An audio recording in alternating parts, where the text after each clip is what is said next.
everyone. Uta Hagen channel back again. Sorry, on my last one I didn't have that chance to say be well always in mind and body. I will try to do it this time.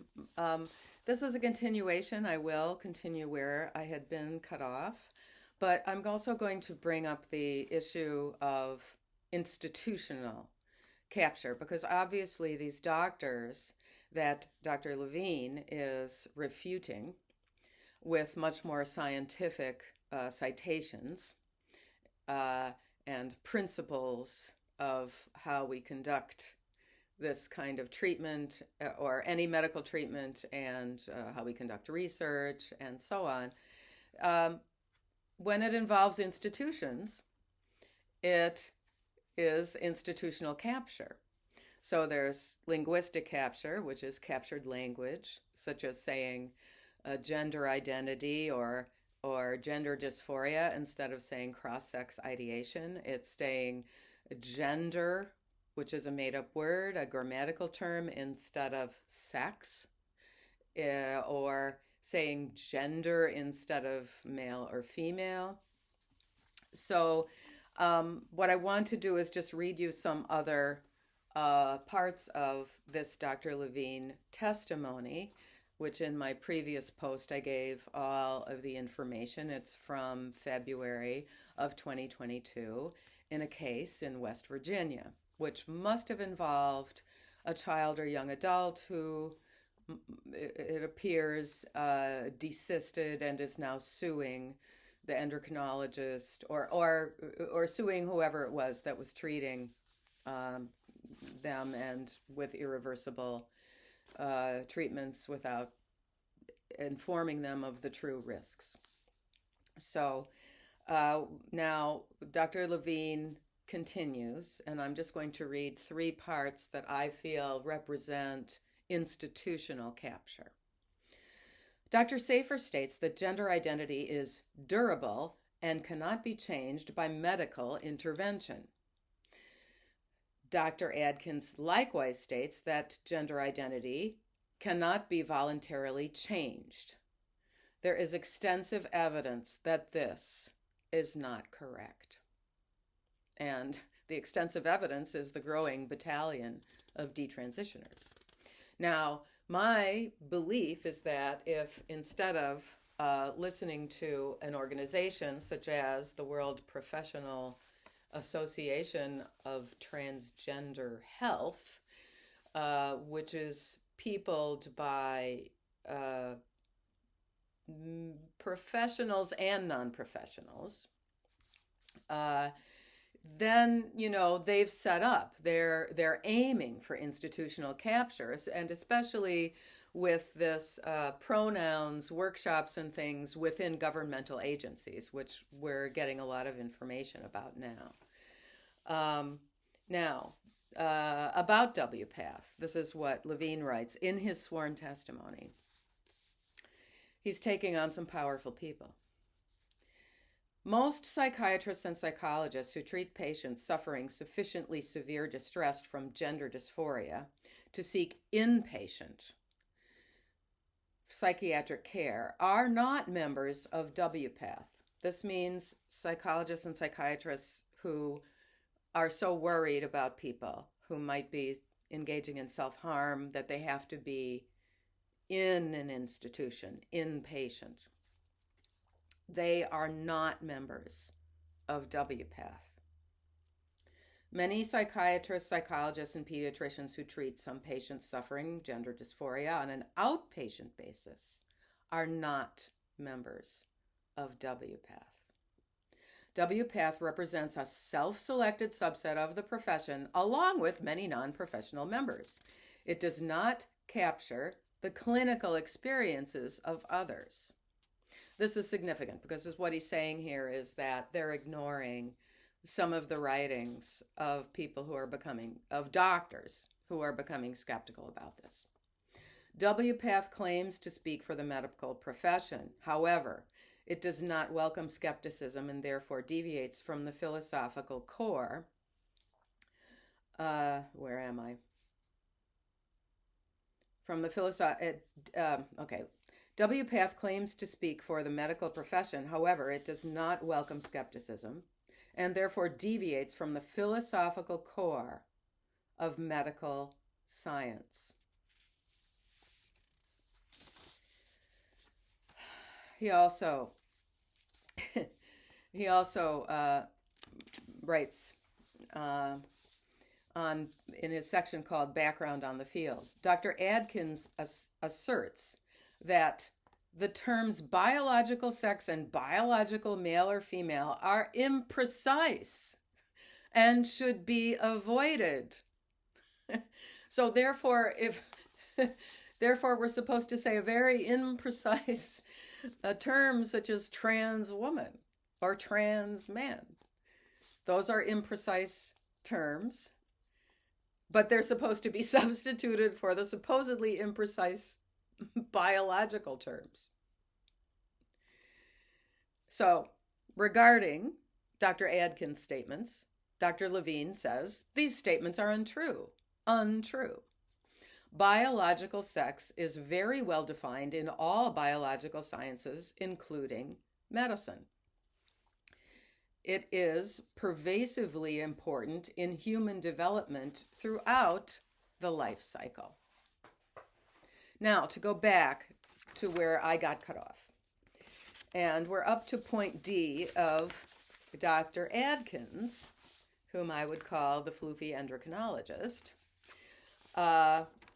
points. And then I realized that in the refutation, Dr. Levine does not specifically match D to D, E to E, F to F. So I'm just going to try to get to exactly where he refutes the content after I've given the Uta Hagen uncaptured language. Okay, D. There are no alternative treatments to affirmative care. Uta Hagen's version of this is there are no alternative treatments to psychiatric care, or there are no alternative treatments to psychotherapy. Well, that wouldn't make sense. Dr. Levine, oh God, says transgender identity is not biologically based. Rather, gender dysphoria is a psychiatric condition that cannot be identified by any biological test or measurement. He mentions then the disorders of sexual development, which are a misfire in the phenotype, are not related to the mental illness of gender dysphoria. They are often conflated with it, and it's not the same. Okay, so this is the refutation of there is no alternative to affirmation. It's Dr. Levine's point F. The large majority of children who are diagnosed with gender dysphoria desist. That is, their gender dysphoria does not persist by puberty or adulthood. Desistance is also increasingly observed among teens and young adults who have experienced rapid onset gender dysphoria, or ROGID, often around puberty. I'm just adding that in. First, manifesting gender dysphoria during or shortly after adolescence. Okay. Adkins' next claim, E, is affirmative care lastingly improves mental health and social function.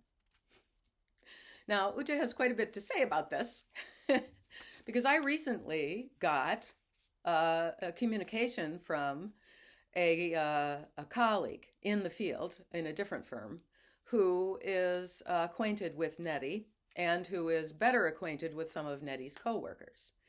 And this is a firm that Nettie has been with for, 18 years. And what this person said to me is, I know him only slightly, But his co-workers say, his co-workers talk about a meanness and a spitefulness that is hidden under a veil of inclusiveness and tolerance. Now, does that sound like a person who's got really great social function post surgeries? Okay, and then, very important, Dr. Adkin claims the famous claim, often said first, affirmative care reduces the rates of suicidal ideation and suicide.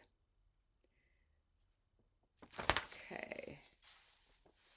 And to which Dr. Levine says, there are no studies that show that affirmation of transgender identity in young children reduces suicide or suicidal ideation or improves long-term outcomes as compared to other therapeutic approaches. Meanwhile, multiple studies show that adult individuals living transgender lives suffer much higher rates of suicidal ideation, completed suicide, and negative physical and mental health conditions. This is true before and after transition hormones and surgery. Now, that is based on a Swedish study which reliably found that there is a 19 times greater incidence of death by suicide in individuals who are 10 to 20 years out from their surgeries. So, as far as I know, there are no other longitudinal studies that go as far out as 10 to 20 years. Now, that suicide rate may have been due to the ill health that those treatments caused and the increased rates of cancer and things like that. There were some individuals who had died of cancer at a higher rate than the control group. And these were all from death certificates. So that's a lot. And I'm going to bid everyone adieu. You might have to watch this twice to understand the full import of the expert testimony from Dr. Stephen B. Levine. It's going to start coming from other doctors such as Michael Laidlaw. And of course, there's going to be stiff resistance. We have to expect that. However, the truth will out. And that's all for now. May you always be well in mind and body.